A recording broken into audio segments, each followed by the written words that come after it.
Hi, it's Jenny Dye here at the Manti Temple, and I'm here with Emily Utt. Tell us what you do, Emily.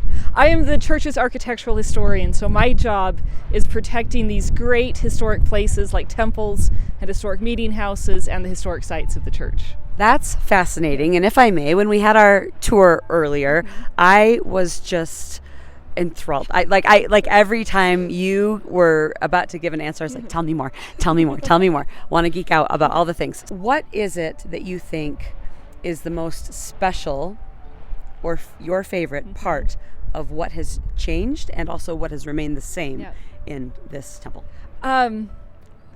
There's a lot of things I love. Sure. The thing that I think I love the most that has stayed the same, this is going to sound odd, is the exterior, that we haven't messed with it.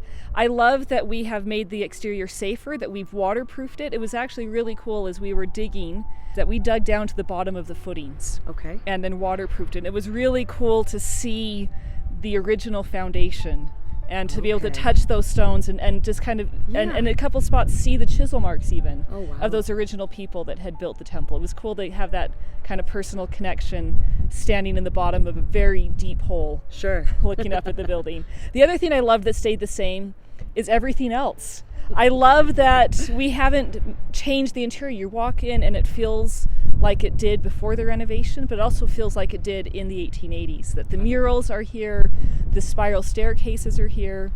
There's just enough creak in the floor to make you feel like you're in an old building, but we've taken out all the little nicks and scratches and bumps and all of those things. But to say to the general community, we've got the open house coming up.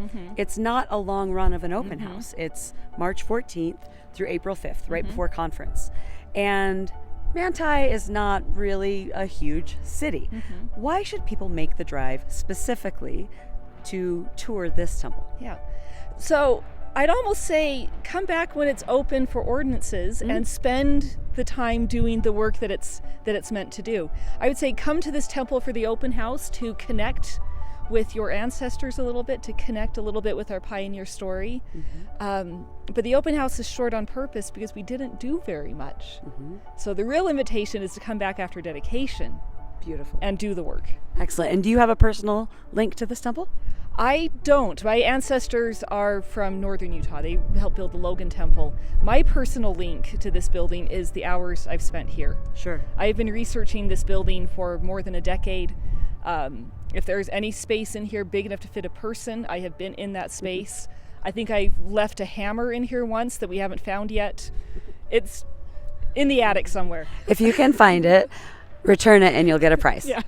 So for me, the personal connection to this temple is the part that I feel like I'm continuing that legacy, that I know so many of the names of those original builders, and the little bit of blood, sweat, and tears that I've given it is maybe the next chapter in its story as well. Sure.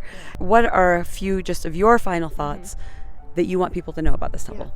One of my favorite spaces that the architect was really great at when he was designing it is he put the baptismal font directly under the ceiling room where Work for the Dead takes place. So I want people to think about that connection. The way that ordinances bind us first to God and then bind us to each other. And I love that in this building they are literally stacked on top of each other. So I would tell people, come back and find those connections, find those things where you get to see Christ and you get to see Zion and the glory of this beautiful place we live in.